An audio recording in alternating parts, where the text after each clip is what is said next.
My sister stood in that courtroom and told the jury I had stolen $2 million from veterans who couldn't afford to heat their homes in winter. My father sat 3 rows back in the gallery, and when the judge called a brief recess, he said it loud enough for the woman beside me to hear. She always wanted what wasn't hers. My brother-in-law leaned toward his attorney and smiled. Just barely, just the corner of his mouth, the kind of smile that belongs to someone who believes they've already won. I spent 2 years in a federal correctional facility in Alderson, West Virginia. I didn't cry when the verdict came down. I didn't call anyone. I asked the guard for paper and a pen, and I wrote one letter to the one person I still trusted, and then I started planning. When those gates opened on a gray Tuesday morning in March, the world my brother-in-law had spent a decade assembling was already beginning to crack. Before I tell you how it came apart, you need to understand what he took from me. I want to say something first. This story is personal, and parts of it have been altered to protect privacy, names, specific locations, certain identifying details. But the shape of it, the betrayal and the silence and the long work of rebuilding something from nothing, that's mine, and I'm sharing it because I think it belongs to more people than just me. My name is Faye Coltrane, and I am a forensic accountant. Or I was before my family decided I was more useful as a scapegoat. I built Coltrane Forensic Group out of a 1-bedroom apartment in Austin, Texas, when I was 27 years old. I had a laptop that overheated. If I ran too many files at once, a CPA license I'd earned on my 3rd attempt, and a client list that started with 2 small restaurants and a dental office that couldn't figure out why their petty cash kept disappearing. I worked from my kitchen table for 14 months before I could afford to rent actual office space. I drove a 2009 Honda with a recurring alternator problem. I ate a lot of cereal. By the time I was 30, I had 11 employees, 42 active clients, and a reputation in Austin's nonprofit sector as the person you called when the numbers were telling you something uncomfortable. I audited school booster funds. I untangled grant mismanagement for small charities. I was having coffee at the counter. I found a bookkeeper who had been skimming from a children's theater for 7 years, and I made sure she was the last person who'd ever be tempted to try the same thing there. I was good at what I did, and I knew I was good at it, and I made the mistake of not understanding how much that bothered certain people who were close to me. My sister had never been particularly interested in what I did. She was 4 years older, married to a man who developed commercial real estate in the Texas Hill Country, and she had a way of describing my work to her friends that made it sound like I organized filing cabinets for nonprofits. At my mother's birthday dinner the spring before everything collapsed, she introduced me to someone as my little sister. She does bookkeeping for charities. I let it go. I'd spent my whole adult life letting things like that go. My brother-in-law was a more deliberate category of problem. He was charming in the specific way that certain people are charming, selectively, strategically, in ways that left you feeling vaguely flattered without being able to explain why. He had built his development company over 15 years into something genuinely impressive, a portfolio of mixed-use properties across central Texas, seats on the boards of 3 local nonprofits, a reputation as a community-minded businessman that got him quoted in the Austin paper twice a year. He was the kind of man who remembered your coffee order and used it against you later. One of his nonprofit boards was the Lone Star Veterans Relief Fund. I was hired to conduct their annual audit in February of the year everything changed. Standard work, the kind I'd done dozens of times before.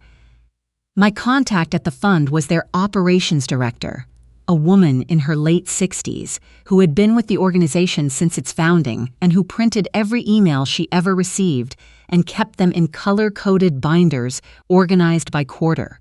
I trusted her immediately.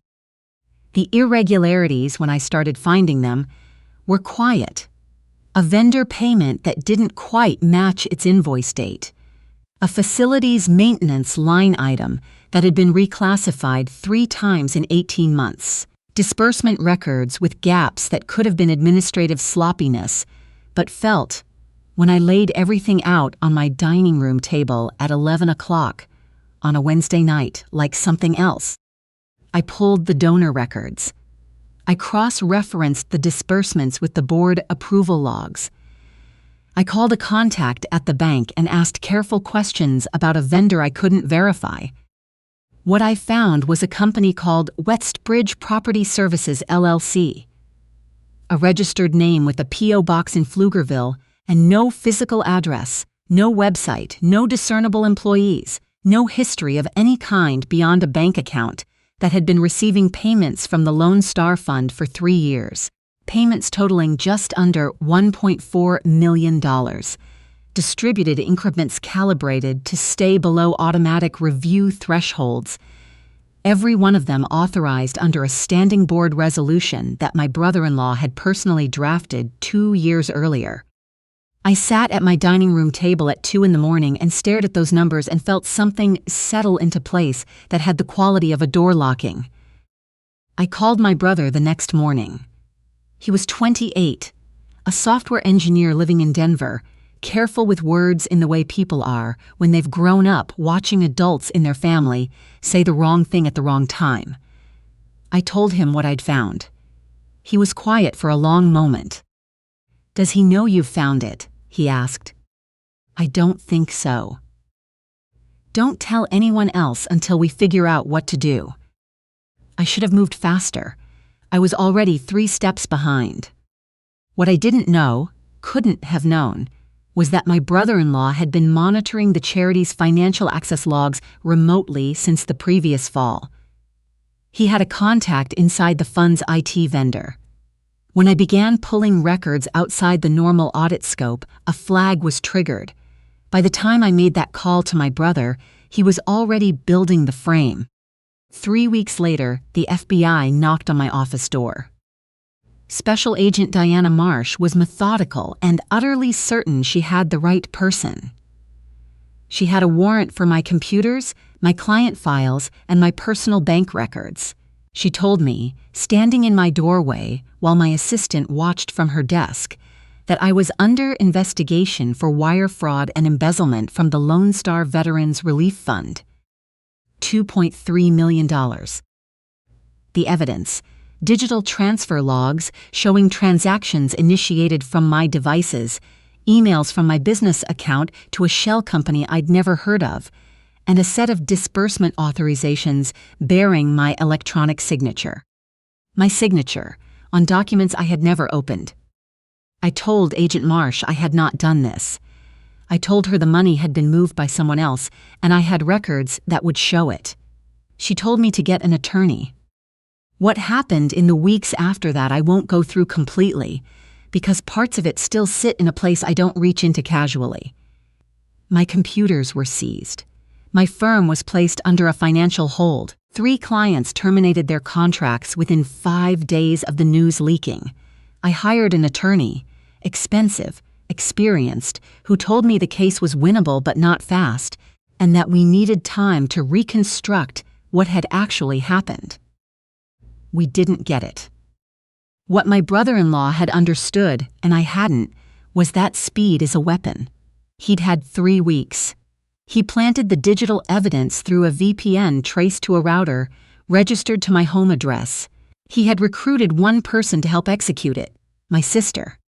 She had access to my personal email. I'd given it to her years ago during a period of heavy travel when I needed someone to forward me things. I had never revoked it.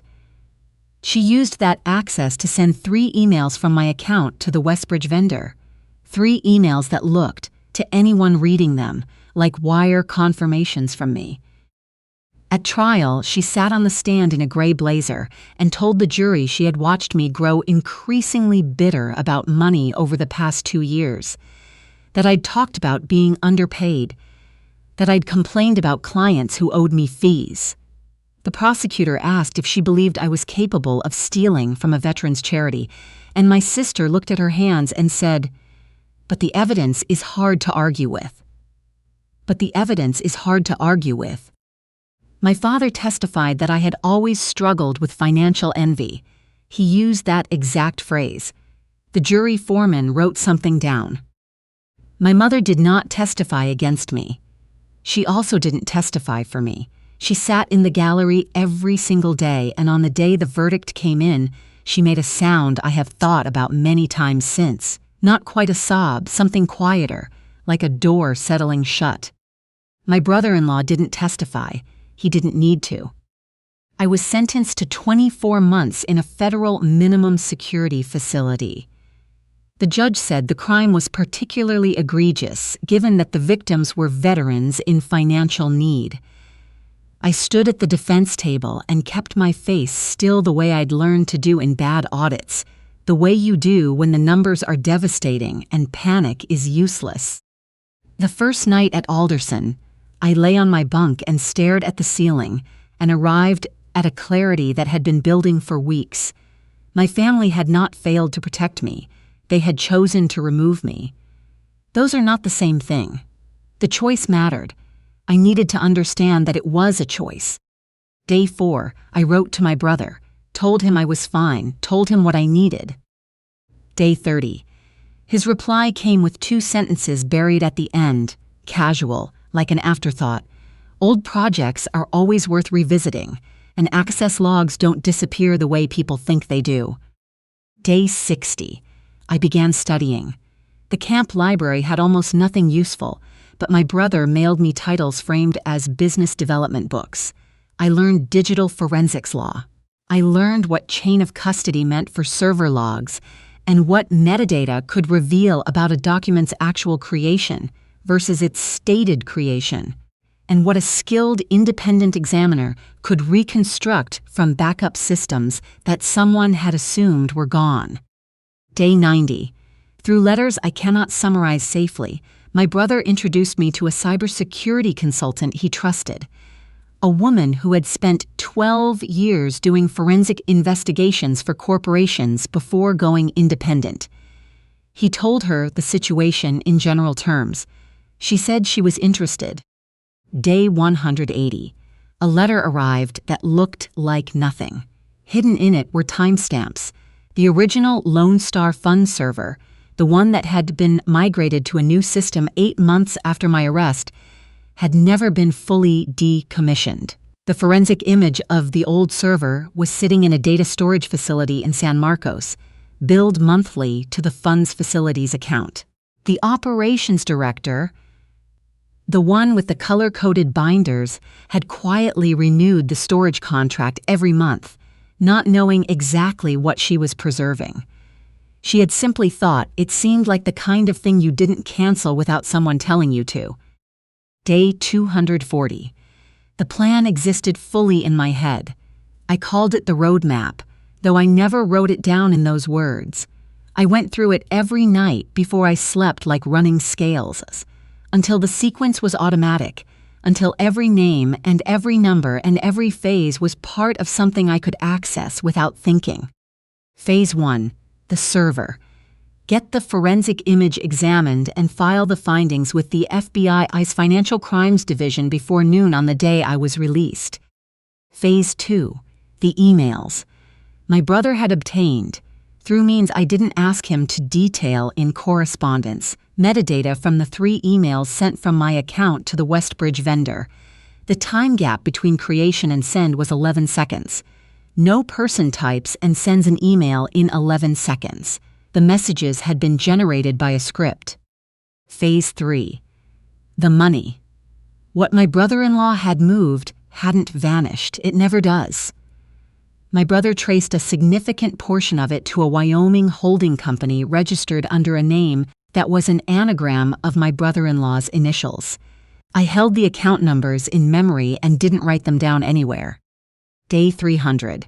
My sister requested a visit. I refused. The guard told me at breakfast. I handed back the form without looking up. Day 400. My brother-in-law's attorney sent a letter framed as a settlement inquiry. He offered to pursue a mutual resolution if I'd agree to sign documents releasing all future claims. His attorney called it a gesture of goodwill. I didn't respond. Day 650. My attorney confirmed in a carefully worded call that the cybersecurity consultant had completed her analysis. Her report was 40 pages. It documented with technical precision and preserved metadata that the disbursement files bearing my electronic signature had been created and last modified on a device with no connection to any device ever registered to me on a date when I had been on site at a client's office in San Antonio, confirmed by a billing record and a security badge log at the building entrance. 48 pages, proving I had never touched those files. Day 720. 3 days before my release, my sister appeared. Visitor request, unannounced. The guard said I could refuse. I accepted because I needed to know where she was standing.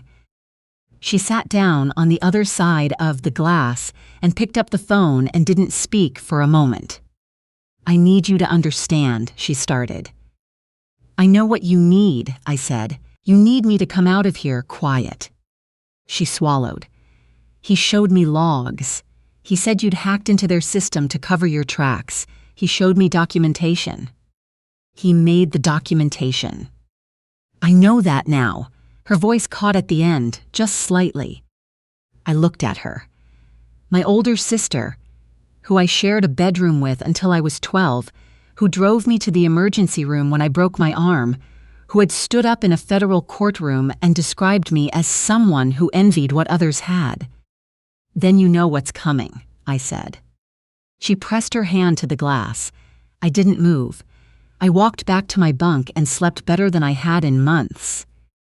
Day 723. I signed the release form at 5:40 in the morning. They returned my wallet, my watch, my keys to an apartment I'd sublet and wouldn't be returning to. My brother was in the parking lot in a rented Jeep with 2 coffees and a folder on the seat between us. He got out and didn't say anything. He just hugged me for a long time. "Is everything staged?" I asked. "All of it."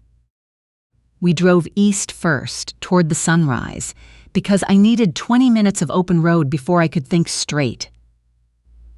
By 8 in the morning, we were in a conference room at a law office in Charleston, where the cybersecurity consultant was waiting with her findings printed and bound, and my attorney was on a laptop screen already connected.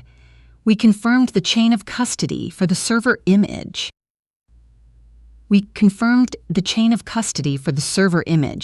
We signed the declarations. At 9:43, my attorney filed an emergency motion for reconsideration with the federal district court and simultaneously submitted a formal tip to the FBI's Financial Crimes Unit in Austin, accompanied by the 48-page technical report and the financial documentation my brother had spent 2 years collecting. At 12:45, my brother-in-law was at a lunch meeting with investors at a restaurant in the Domain, presenting a new development project. His assistant received a message from his attorney. He excused himself to read it in the hallway. At 1:30, 2 FBI agents arrived at his office with a warrant. We drove past the building on the way downtown. I looked up at the windows. My brother didn't slow down. "Don't need to see it," he said. What happened over the next 72 hours moved the way things move when the evidence is complete and the case has already been built, quickly and in one direction. The FBI seized his computers, his company records, the files for all 7 of his nonprofit board memberships. The Westbridge account was frozen. The Wyoming holding company was frozen. An independent forensic accounting team, not mine, someone who'd never heard of me, began working through his financials and found not $1.4 million, but closer to $2.1 million redirected from 3 different charitable organizations across 5 years. My sister called me that night. I let it go to voicemail. She called again in the morning. I answered. She sounded very still, the kind of still that belongs to someone who has made a decision they can live with even if they don't like it. I want to cooperate, she said. I need to know what that means for me. I told her to call my attorney and tell him everything. Start with the emails, I said. Explain what access you had and when you used it. Document every conversation you can remember and every piece of documentation he showed you before he asked you to help. Will you tell them I didn't know about the money? She asked. I thought I was protecting him from something you were manufacturing against him. I was quiet for a moment.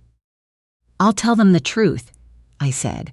Whether you knew about the money or not is something you'll have to say out loud, in front of people, and let them decide. She cooperated. She gave my attorney everything. Text chains, emails where my brother-in-law had coached her on what to say at trial, the fabricated evidence he'd shown her to convince her. I was the one doing the framing, a full timeline that matched the cybersecurity report almost point by point. My father called 8 days after my release. I didn't answer. I still haven't. My mother called the same evening. I picked up. She said she loved me. She said she didn't know what to believe when it was happening. She said she was sorry. You had a choice, I said. Not with anger. I'd worked through most of the anger by then. You could have stayed out of it.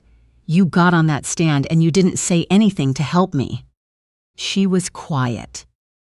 I'm not ready to have this conversation right now, I told her. But I'm not closing the door on it permanently. That's the most I can give you today.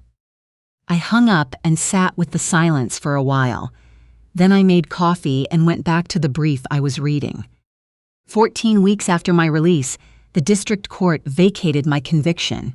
The motion had been granted. The judge's order was 42 pages. I read every word.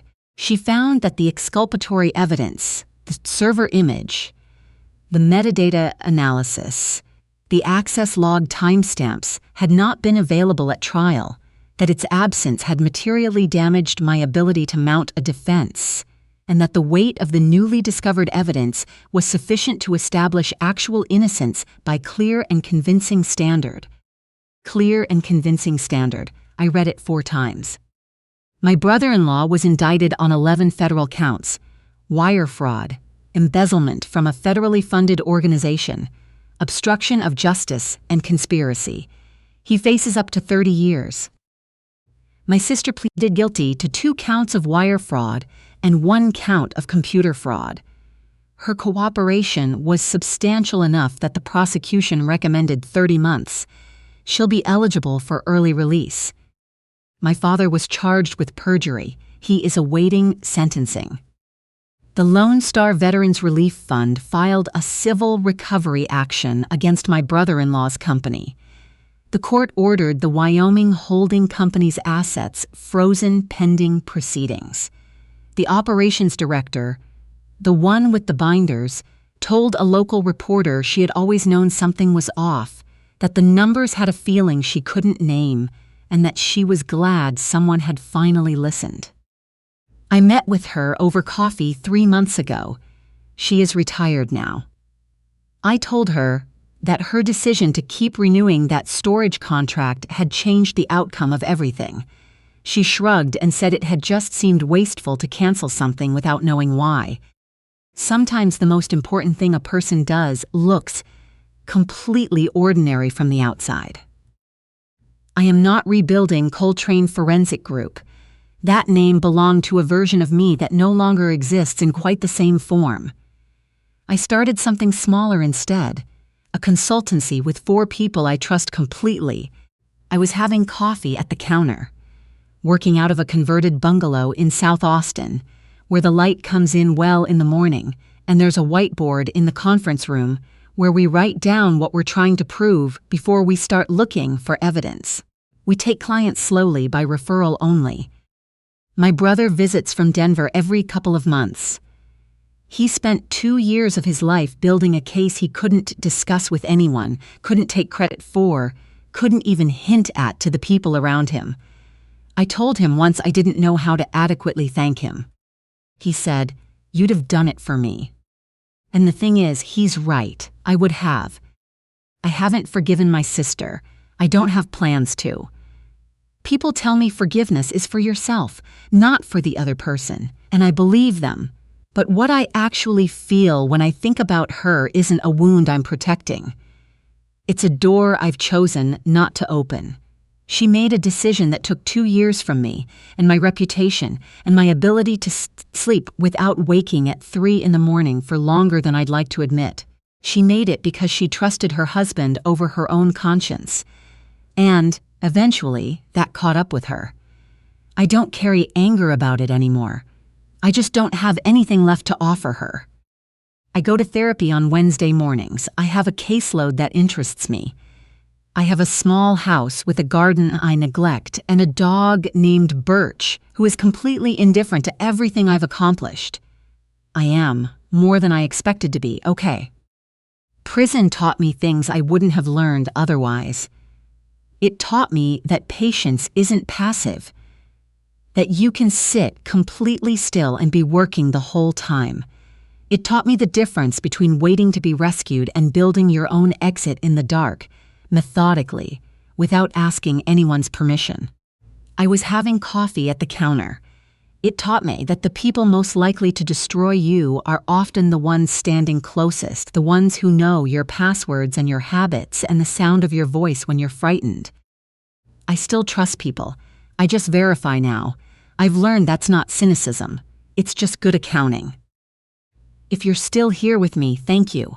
Drop a comment and tell me where you're watching from. I'm always curious about the places these stories reach, and if any part of what I've shared today lands somewhere true for you. If you've ever sat in a room while someone you love chose the version of events that was more convenient for them, then hear this: silence is not the same surrender. Planning in the dark is still planning. In the dark. And the people who count on you staying quiet are almost always wrong about how long that lasts.